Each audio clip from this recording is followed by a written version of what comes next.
Caner universe. It is Caner Tip Tuesday. We like to have some fun here at ACSD. A warm welcome to all of you, and especially those who are here for the first time. Two things to do before you forget. If you love the content, then go ahead. Only if you love it, go ahead and hit the subscribe button and hit the bell icon so that you don't miss any future content. And also, avail yourself of the no-cost cane clarity call. Let's jump on a call, whether your interest is canes, training with the canes themselves, because what good is this if you don't have the training for it? Let's answer all your questions. Text CCC to 305-745-7839, and we'll jump on a call and pretty much just personalize a blueprint for you, tell you how to get started, save you time, money, and frustration. Get it right from the onset. So recently, Senior Master, ACSD Senior Master Keith Melton over at Cane Masters. I'm gonna encourage you to go to the Cane Master channel and go ahead and subscribe there, because he presented something he called an unstoppable cane move. And what it is our opening movement in ACSD form number 3. For those of you that are familiar with the curriculum, that's a form that gets introduced in advance. So after you've completed your foundational, your leader level, and you move on to advanced form, you start learning that in form number 3. And it looks something like this. It opens up here, boom, and then it's very quick coming down. And he demonstrated that. He showed it in slow motion. You can see it's a very quick movement. And I want to elaborate on that because got some questions off of it. And so I'm just going to go ahead and just piggyback on that. It's a very well done a presentation by Senior Master Melton, and again, I encourage you to take a look at it over on the Cane Masters channel. But let me show you. He showed it.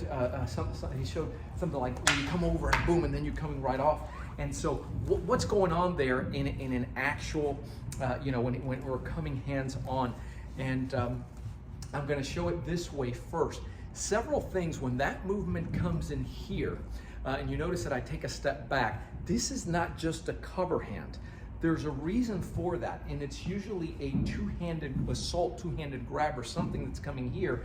When I do this and step back, that shot goes to the groin, but the hands are pinned, so remove your hands, pull them off. Yeah, he's got to have to take me with him. Part of the reason why it's so unstoppable is because when you do this, if this were stationary, and I pin and I come here, it forces him to lunge forward. Groin is wide open, most of the lower body, but now when I come over, how does he defend against this, right? If his hands are pinned here. And the answer is he cannot. So the head is right here, the clavicle is right here, a lot of bony, right? The limb that's extended there. So for close quarters, very difficult movement to stop indeed. But not just there. What if he's throwing a punch from the outside? All right, and he comes in here and he commits. Notice that you have the deflection and you have the strike, and now coming over, if his reflexes are good, and I'll just use let's use the drone here. And by the way, the drone nowhere as fast as, because this is very light. This is very light. Your wood cane, your raven cane, your metal cane is going to be a lot heavier. But what we're going to do here, I'm going to point this down a little bit so you can see the padding on Kiko as he steps in. Go ahead. He's here to the shin. This would go to the groin, and I'm not going to strike him here, but it gives you also the parameter that you can go there. And that's what I wanted you to see. But if his reflexes happen to be good, and he catches it also coming over the top. So that's what we're gonna do. Hey man, bam, he comes over, coming off the pop, right off the top. If he does happen to catch that there, keep in mind that what's happening is you're hitting with a hard wood, and now you have the ulnar bone coming here. And one of the questions is, how do you follow that up? Well, if you move a little bit, there's a clearing portion here. After that, there's a double pump. There's this motion here. there's this position, not motion, but this position. One hand is on the shaft, the other hand is here on the horn. This makes it very difficult. So when I do this, I go here and I struck over, maybe he went ahead and pad that up, and I came here. Now, as I'm facing you, I'll ask you a question. Which hand am I going to strike you with? So analyze, here's my right, here's my left. And the answer to that is, you don't know. It's impossible to do that. I'm gonna step back a little bit and hopefully the tip's not going to, but how are you going to, that was right hand, but that's left, back to right. So this position here, altercation is brewing, and I say, hey, listen, man, guys, you see it here already. You have that windshield wiper, you can hear it. You can hear it, but not just that. What if I decide to come over? You don't know. What if I decide to go low? Very difficult to predict. So that too makes it very, here's the pin, here's the strike. He moves back and away from that, and here I come. Now he follows up with a strike or whatever. That's going low, or he strikes, I'm gonna knock that down, or I'm just gonna keep him at bay. So those moves are very difficult. And all ACSD cane forms have an empty hand translation, so we get asked about that as well. It applies here too on that opener. You'll notice that my leg comes through. Now, we don't have any, kicks in ACSD where, you're kicking above the waist or anything like that.